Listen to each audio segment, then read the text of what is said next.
মুকলি হ'ব আৰু কেবিনেট বৈঠক অনুষ্ঠিত হ'ব আৰু তাৰ পৰৱৰ্তী দিনত 12 আৰু 13 তাৰিখে ইয়াত গোটেই অসমৰ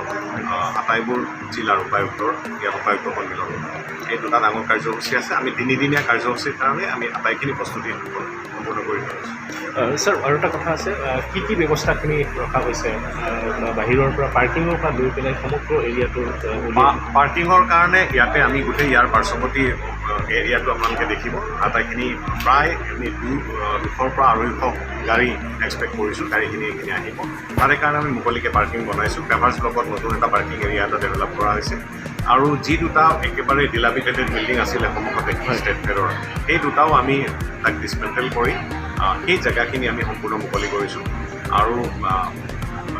আন বাহিৰৰ মানুহখিনি ৰিফ্ৰেছমেণ্টৰ কাৰণে আমি ওচৰৰ স্কুল এখনৰ ফিল্ড এখন লৈছোঁ আৰু ইয়াৰে যিখিনি ডেডিকেট থাকিব তাৰে কাৰণে আমাৰ in house dining and kitchen আছে মুঠতে পৰহিলৈ মুকলি হ'ব পৰহিলৈ মুকলি হ'ব আৰু আমি আশা কৰিছোঁ